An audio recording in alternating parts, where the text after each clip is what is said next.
Дорогие друзья, это вторая наша передача, в которой мы хотим объяснить, что такое землячество, с чем их едят и для чего они нужны.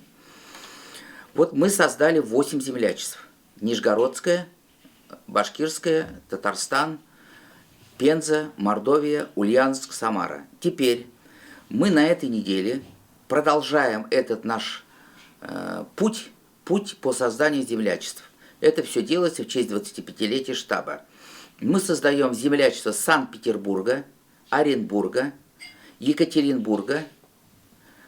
И у нас будет землячество, которое сейчас в стадии обсуждения. Это землячество, оно уже есть, но мы ему придаем сейчас новый потенциал. Это землячество православных татар и кряшинов. Это наши братья, у них другая вера. Им в перспективе нужен обязательно в Москве храм, в который они будут ходить, и где батюшка будет вести службу на татарском языке. Я думаю, этот день настанет. У них сейчас начинается пост. Давайте мы всех татар православных и кряшин поздравим с этим постом. Значит, для чего нужно землячество? Это не автономия, это не конгресс. Это землячество, молодежно-студенческое землячество. Оно создано для консолидации земляков, чтобы на каких-то героях воспитывать молодежь, чтобы заботиться о пожилых, чтобы мероприятия проводить совместно с теми населенными пунктами, откуда землячество. Если это мордовское землячество, оно должно выезжать к себе в Мордовию, привлекать в Мордовию в Москву. Вот это вот для связки вот для этой. Вот, например, очень много возникло вопросов. 2 дня назад я отвечал на вопрос чувашского землячества. Чувашей на самом деле положение сложное, потому что их мало. Где-то в районе, наверное, 1 миллиона всего. И вот здесь проводится Акатуй.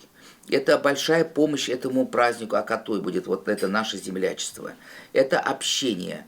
Это, значит, борьба с ассимиляцией прежде всего. Поэтому вот в создании этих землячеств мы видим большую перспективу. Я вам приведу некоторые цифры. Вот, например, студентов и молодежи на сегодняшний день у нас где-то в районе 2-2,5 тысяч. Вот если мы с созданием землячества, охват наш и, значит, подписчиков увеличилось уже за 1 месяц больше 2000. Это люди новые, это люди конкретные, новые, значит, которых мы знаем, живые, они пишут комментарии, они обсуждают у себя на сайтах вопросы. Вот мы уже, значит, привлекли больше 2000.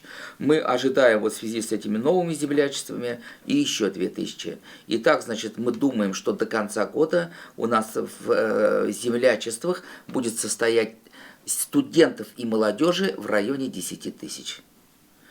У нас Москва большой город. Кому еще нужен здесь татарский язык?